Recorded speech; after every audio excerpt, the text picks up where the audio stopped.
मां गीत गाई रहियो आहियां। मुंहिंजो पहिरीं प्यारो शाइर अदा नदीम अली चाचड़ जेको हिन टाइम इस्लामाबाद शहर में रहे थो पियो। ख़ासि फरमाइश आहे अली गोहर भुट्टो जी ऐं ख़ासि फरमाइश आहे अदा सलीम चाचड़ जी।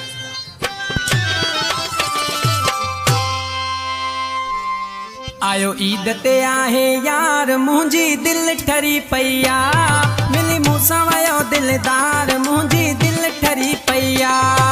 आयो ईद ते आहे यार मुंहिंजी दिलि ठरी पई आहे, मिली मूंसां वयो दिलदार मुंहिंजी दिलि ठरी पई आहे, मिली मूंसां वयो दिलदार मुंहिंजी दिलि ठरी पई आहे।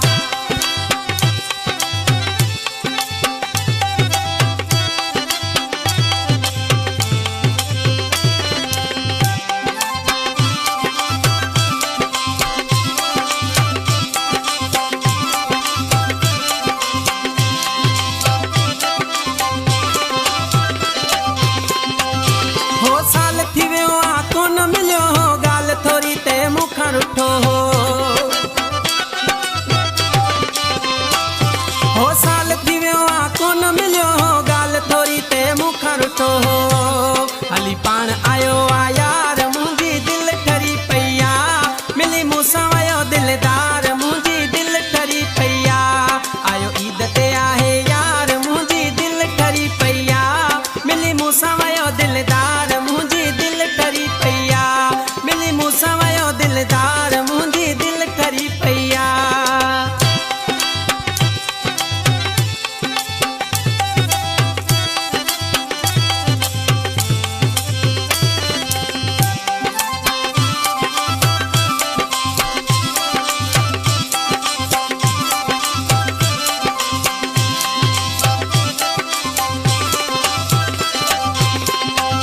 हो सालनि जी अची सिक बिला तई प्यार जो अची भाकुर पातई, हो सालनि जी अची सिक बिला तई प्यार जो अची भाकुर पातई।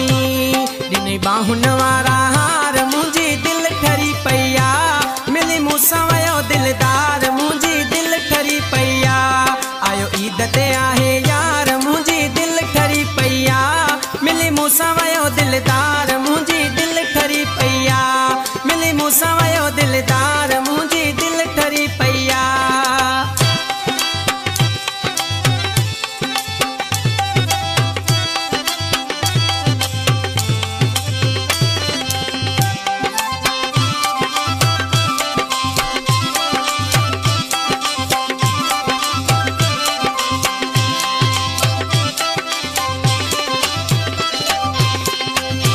हो नदीम चए पंहिंजो यार मिली वियो मूंखे पुराणो प्यार मिली वियो,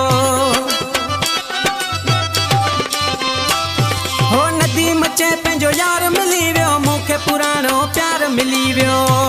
बरे भाकुर पातई चार चाचड़ दिलि ठरी पई आहे, मिली मूंसां वयो दिलदार मुंहिंजी दिलि ठरी पई आहे। आयो ईद ते आहे यार मुंहिंजी दिलि ठरी पई आहे, मिली मूंसां वयो दिलदार मुंहिंजी दिलि ठरी पई आहे, मिली मूंसां वयो दिलदार मुंहिंजी दिलि ठरी पई आहे, मिली मूंसां वयो दिलदार मुंहिंजी दिलि ठरी पई आहे।